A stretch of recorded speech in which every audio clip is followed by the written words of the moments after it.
very much, Mr. Speaker. My question is to the Premier. Why has the Premier created a loophole in her budget bill so that she can spend the money from the Hydro One sale on anything she wants, instead of legally requiring the money to flow into the Trillium Trust for transit and transportation infrastructure?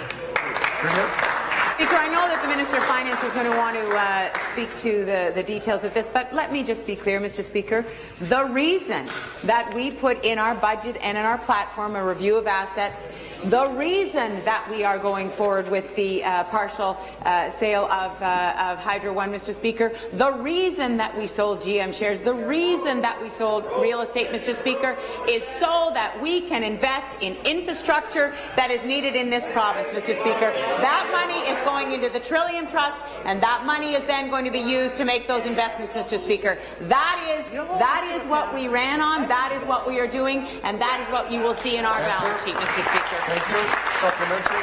Speaker, the Premier can make the same argument again and again, but what it boils down to is this. The Premier has opened a loophole in her own legislation so she can spend her Hydro One money on anything that she wants.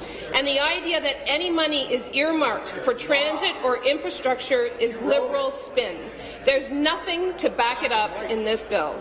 After e-health, after the gas plants, after the Sudbury bribery scandal, after the 4 OPP investigations, it's a bit rich for them to say, just trust us. Nobody in the province trusts you. Will the Premier admit that her promises about the Trillium Trust are just Liberal spin, pure and simple?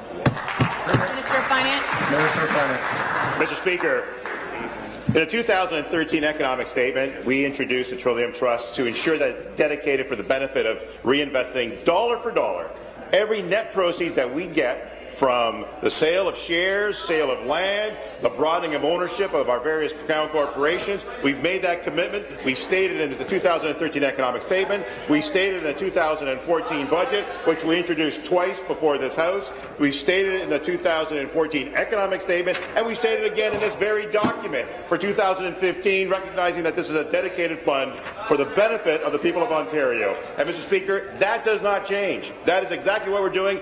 And the point being, the opposition, both members of both sides, have no plan, no idea, and have yet to put forward any alternative by which to fund these opportunities that are going to be the benefit of Ontario for future generations to come. Thank you, Mr. Speaker.